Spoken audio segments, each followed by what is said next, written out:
वक्फ board की अवैध संपत्तियां जब्त की जाएंगी। वक्फ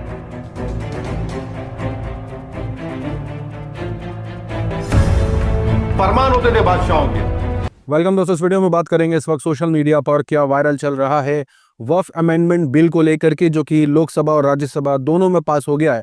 उसको लेकर के सोशल मीडिया पर क्या चल रहा है, देश के अलग अलग हिस्सों से क्या अपडेट्स हैं, किस तरीके की आलोचनाएं हो रही हैं, सारा मामला जो कुछ भी है इस वीडियो में आपके साथ शेयर करने वाले हैं। तो आगे बढ़ने से पहले आप सभी से गुजारिश है, चैनल को सब्सक्राइब और ईच के लिए लाइक शेयर कमेंट करना ना भूलें। पहली अपडेट आपको बता दें कि जैसे ही वक्फ अमेंडमेंट बिल पास हुआ पार्लियामेंट में, उसके बाद ये खबर आने लगी कि कैसे सुन्नी बोर्ड की 1,24,000 और शिया बोर्ड की 7,785 संपत्ति को जब्त किया जाएगा। क्या रिपोर्ट है, सुनिए। यूपी में वक्फ की अवैध संपत्तियों पर एक्शन। सुन्नी बोर्ड की 1,24,000, शिया बोर्ड की 7,785 संपत्तियां हैं, उन्हें जब्त किया जाएगा। लेकिन वहीं दूसरी तरफ कहीं आलोचना और कहीं इस बिल को लेकर के सपोर्ट।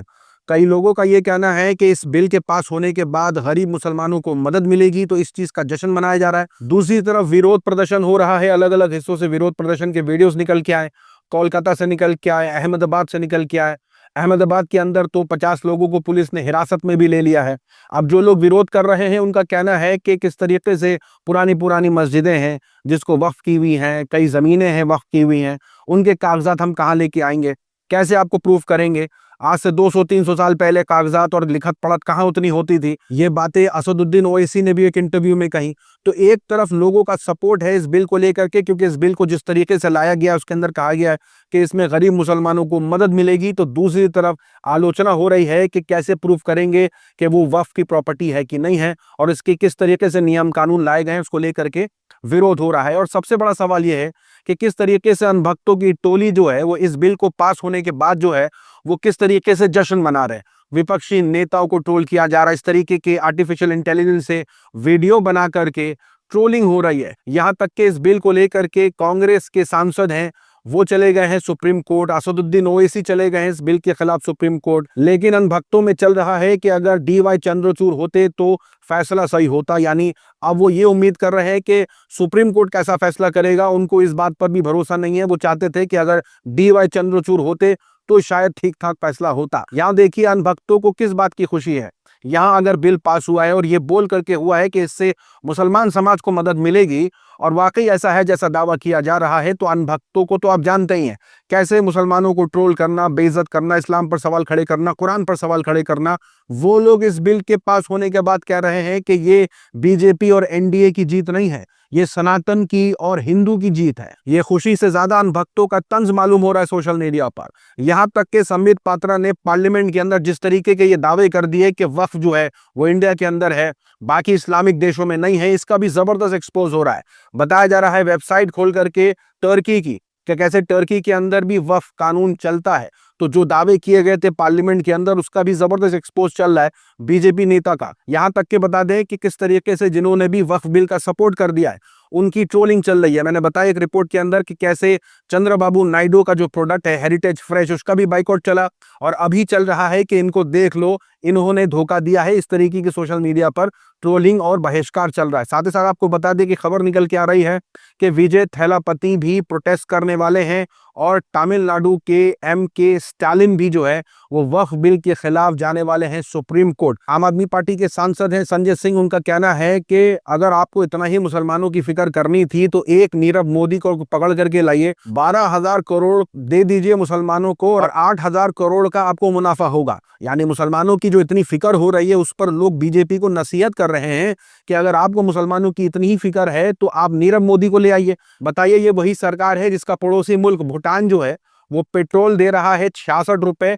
डीजल दे रहा है 70 रुपए में, और इंडिया जी हाँ पेट्रोल दे रहा है 105 में और डीजल 91 रुपए में। और भूटान पेट्रोल और डीजल लेता किससे है?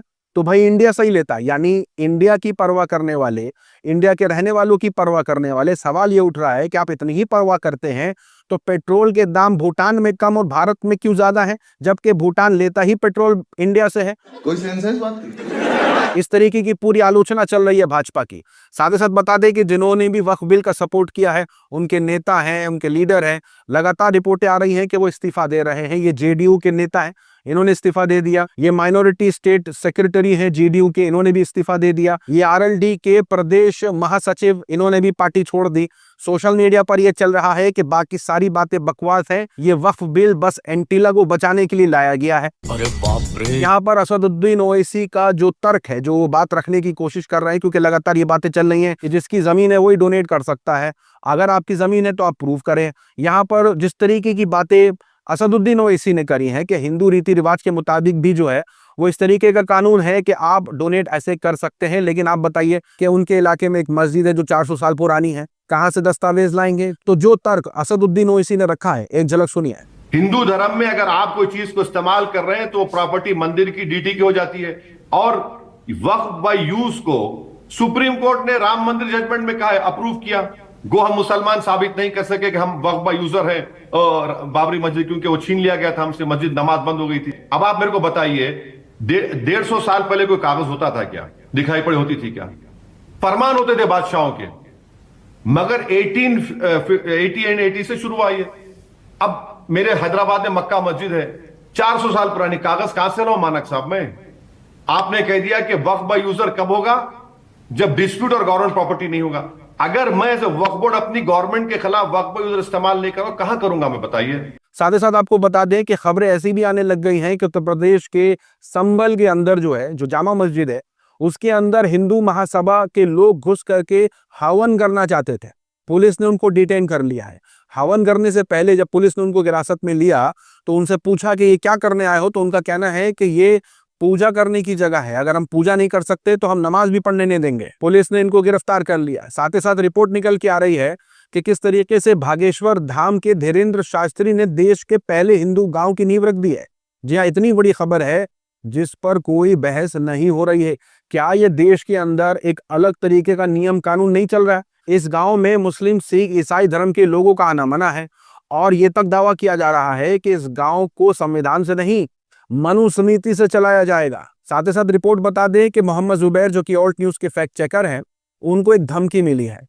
धमकी आपकी स्क्रीन पर है और देखिए किस तरीके से गलत खबरों का एक्सपोज करना, किस तरीके से प्रोपेगेंडा बस्ट करना, ये कितना चुभता है इन भक्तों को कि धमकी तक दे रहे हैं। पुलिस को टैग किया जा रहा है ताकि सख्त कार्रवाई हो सके। साथ ही साथ सोशल मीडिया पर एक खबर काफी वायरल है, ये है समग्र शिक्षा स्कीम। इस स्कीम का मकसद है कि बच्चा बच्चा देश के अंदर पढ़े और ये स्कीम को लेकर के जो खबर चल रही है उसके मुताबिक जो बंगाल के जो एक्टिविस्ट हैं वो काफी नाराज हैं। बोला जा रहा है कि कैसे बीजेपी जो है वो एंटी बंगाली हरकतें कर रही है। यहाँ खबर में आया टेलीग्राफ के अंदर कि कैसे केरल, तमिलनाडु और बंगाल को एक भी फंड नहीं मिला, यानी 0 फंड मिले हैं समग्र शिक्षा स्कीम के तहत। वहीं उत्तर प्रदेश को 4,487 करोड़ मिले हैं, ये गवर्नमेंट डेटा है।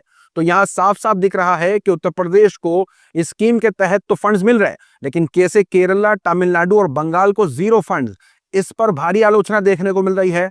जहां कहा जा रहा है इस तरीके की हरकतें जो हैं वो एंटी बंगाली है और बीजेपी नहीं चाहती कि बंगाल के अंदर एजुकेशन सिस्टम सही हो, वो इस सिस्टम को कोलैप्स करना चाह रही है, इसलिए फंड्स नहीं दे रही है। खबर के मुताबिक भारत सरकार की जो कंपनी है BSNL, जो कि भारत सरकार के अंदर है, वो जियो को बिल करना ही भूल गया। यानी रिलायंस जियो जो है वो BSNL का टावर इस्तेमाल करता है और पिछले 10 सालों में BSNL जियो को बिल करना ही भूल गया, जिसकी वजह से 1750 करोड़ का नुकसान हुआ है। अब मैंने एक खबर आपके साथ शेयर करी थी कुछ दिनों पहले, L2 एम्परर नाम की एक मूवी आई है। वैसे तो लूसीफर मूवी है, लूसीफर 2, लेकिन एम्परर नाम से अभी उसका 2nd पार्ट आया है। इस पार्ट में ये आलोचना चल रही है कि कैसे 2002 के दंगों का रेफरेंस लिया गया है और उड़ती उड़ती खबरें ये हैं कि इस मूवी के अंदर जो विलेन है उसका नाम बाबा बजरंगी रखा गया है, जिसकी वजह से लोग ये कह रहे हैं कि इस वजह से पूरा बवाल मचा हुआ है और बीजेपी के चीफ हो गए केरल के अंदर, बीजेपी नेता हो गए, उन्होंने इस पिक्चर की आलोचना करी, यहां तक के कोर्ट तक चली गई। जी हाँ, कोर्ट तक चली गई और कोर्ट जाने के बाद बीजेपी को पता चला कि कैसे L2 एम्परर के खिलाफ जब कोर्ट गया है केरला के हाई कोर्ट में बीजेपी के ही नेता, तो उन्होंने अपने ही बीजेपी नेता को निलंबित कर दिया, यानी सस्पेंड कर दिया। अब खबर आ रही है कि जो प्रोड्यूसर हैं, यानी लूसीफर 2 एम्परर मूवी के जो प्रोड्यूसर हैं गोकुलाम, उनको ईडी का छापा पड़ गया उनके प्रेमिसेस के अंदर, जी हाँ, चेन्नई में। समझ रहे हो? सोशल मीडिया की वायरल खबरों में आज के लिए इतना ही। अपनी राय सुझाव कमेंट में जरूर बताएं। मिलूंगा आप सभी से अगले वीडियो में, तब तक के लिए अपना ख्याल रखें।